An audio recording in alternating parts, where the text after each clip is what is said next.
嘅警訊呢，我哋就播出過香港警隊 YouTube 頻道短片攝製比賽嘅2個組別冠軍作品。今集咧亦都會播出最後一個，亦都係個人組別嘅冠軍作品。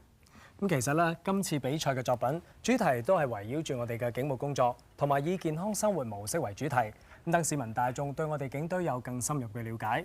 咁接住落嚟啦，同大家介紹嘅影片呢，就正好回應咗部分人對我哋警務人員嘅一啲睇法啦。究竟係啲咩睇法呢？我哋一齊去睇下。冠軍得獎者係警員袁偉傑先生，得獎影片係《夢想飛行》。香港警察係咪真係咁衰呢？大部分嘅華人都有咁嘅睇法，我哋好唔中意。起碼我自己唔係先啦。想改變咁大警隊嘅形象，我就冇咁嘅本事啦。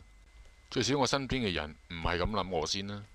我叫阿傑，係一個好多同事都好怕去嘅部門工作，交通部，仲要係交通部最乞人憎嘅崗位 AI。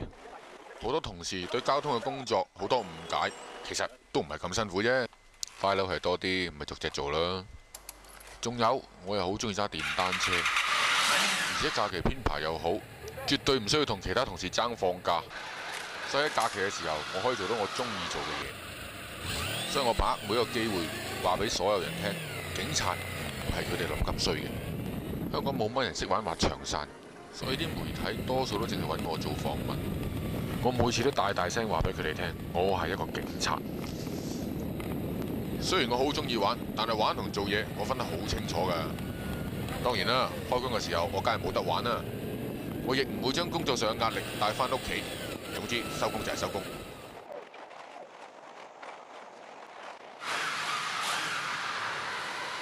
自從我幫電視台拍攝一個幫傷殘人士飛上天嘅節目出咗街之後，好多人都嚟揾我。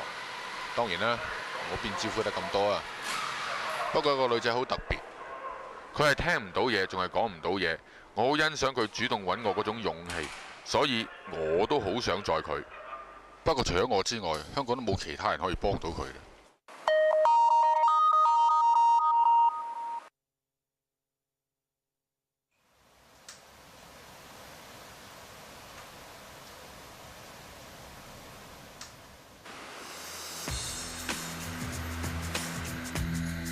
我鍾意自由。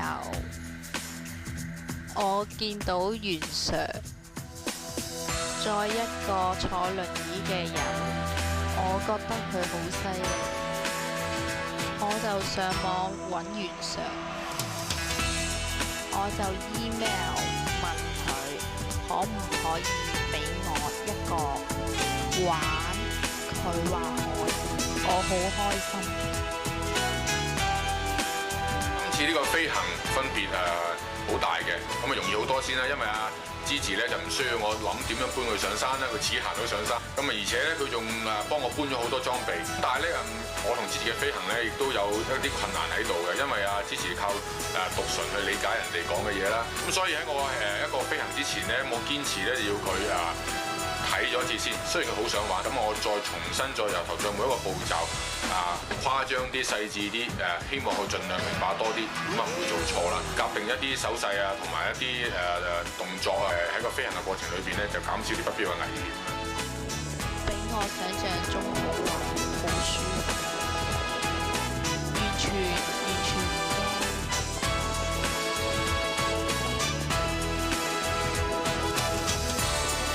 好舒服，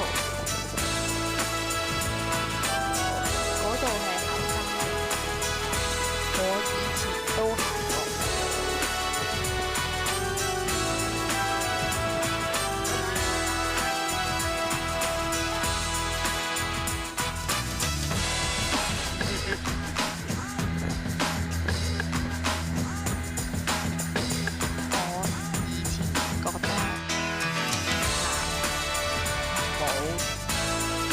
佢哋鍾意賭錢、飲酒、偷女，但係我見到袁 Sir， 佢哋唔係全部警察都咁差，好鍾意幫人，好人。多謝你。條片咧分兩個階段嘅。呢件事真係兩年前咧發生咗2年前咧，咁嗰個女仔揾我飛咧，我真係幫佢玩啊，玩得好開心啊！咁當然冇嘥啦，拍低啲片段啦。至於飛行嗰時嗰啲技巧咧，咁因為我飛咗好多年㗎啦，咁我都有經驗點樣處理，所以都冇乜問題。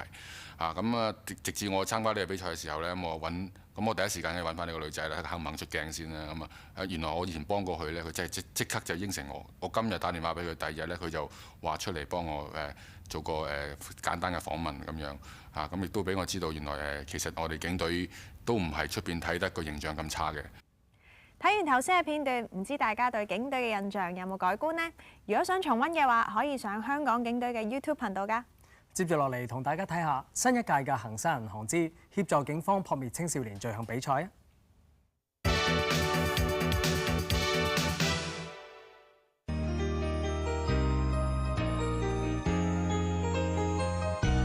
！2年1度嘅撲滅青少年罪行比賽啦，係我哋警方其中一項大型防止罪行嘅活動。喺1972年起首次舉辦，到咗1994年啦，就獲得恒生銀行嘅大力贊助啦。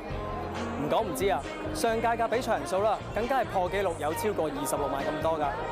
今屆比賽嘅主題係同心齊滅罪，去宣揚抗毒、反暴力同埋反盜竊3大信息。回顧翻我哋過去5年被警方拘捕嘅青少年人數咧，就由2009年嘅8690人跌到去年嘅即係13年嘅5397人。咁大家都會同意情況係有改善嘅，但係咧，我哋仍然認為係有相當多青少年咧係涉及店鋪同賊案盜竊罪、傷人同嚴重毆打罪，以至係嚴重毒品罪。咁所以大家就明白點解我哋揀咗呢3個主題㗎啦。透過呢次比賽咧，我哋希望能夠向一啲意志比較薄弱嘅青少年咧，傳達相關嘅滅罪信息，令到佢哋明白干犯刑事罪為社會、家人、朋友同埋自己可能帶嚟嘅嚴重嘅後果。我哋好高興20年前已經同警方合作，舉辦呢個2年1度嘅全港最大型青少年滅罪活動，一齊向青少年灌輸正確嘅價值觀。由我哋嘅合作至今，活動已經吸引咗超過100萬人次嘅參加。恒生同警方播下嘅滅罪種子，今日好多都逐漸發芽成長。1、2、3。嗱，大家見到啦，3位年青人身上嘅3大滅罪信息咧，已經發光發亮啦。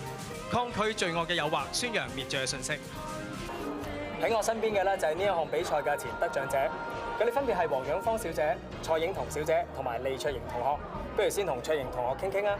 卓瑩啊，我知道咧你就喺上一屆中學初級組獲得第2名，咁仲有機會啦去到加拿大進行交流訪問㗎。可唔可以同我哋分享下有啲咩致勝嘅小貼士？咁其實喺加拿大嘅經驗好難忘啦。咁致勝小貼士咧，我就有2個。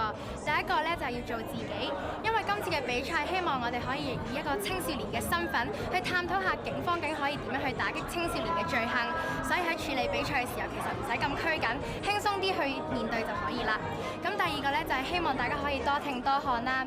咁作為青少年嘅我哋，平日應該喺日常生活之中或者比賽之前多啲了解唔同嘅時事。阿 Will 啊，我知道你啦喺上屆比賽完咗之後咧，就加入咗警隊，成為一名見習督察。咁可唔可以同我哋講下呢個比賽同你加入警隊係咪有莫大嘅關係咧？冇錯㗎，咁我哋去到加拿大騎警訓練學校嘅時候啦，見到一班學警接受緊唔同類型嘅艱苦訓練，包括係射擊啦、法例、體能等等嘅。咁佢哋咧同香港嘅學警唔一樣啦，佢哋要離開本身居住嘅地方，離鄉別井去到學堂接受訓練。咁佢哋就算週末都好啦，冇機會同屋企人見面嘅。咁佢哋呢份決心咧，深深咁感動咗我，令到當時嘅我更加想加入警隊。Fonia， 你就係1996年專上組別嘅亞軍得主啊！咁而家仲係我哋少年警訊中央諮詢委員會嘅委員之一喎。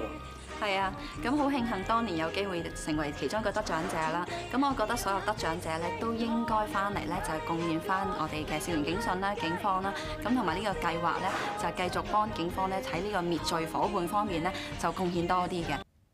如果大家想了解更多有關比賽詳情，可以瀏覽少年警訊嘅網頁㗎。同心齊滅罪，一個咁有意義嘅活動，各位青少年就要踴躍參加啦！4月25號就截止報名㗎啦。KJ 啊，知唔知今年有啲咩特別咧？知道啊，今年呢就係香港警隊成立170週年，而早前呢，你哋亦都舉行咗3場嘅慈善音樂會，總共籌得200幾萬嘅善款，仲全數撥捐慈善機構添。冇錯，咁今次嘅音樂會啦，有我哋警察樂隊、合唱團同埋警務處中國文化學會中樂團演出。我哋仲請嚟著名敲擊樂家錢國偉先生同歌手葉麗儀小姐做客席表演嘉賓添。不過可惜啊，唔係個個都有機會睇到。咁又唔使可惜嘅，不如喺今集節目結束之前，我哋一齊睇下啲精華片段啦。總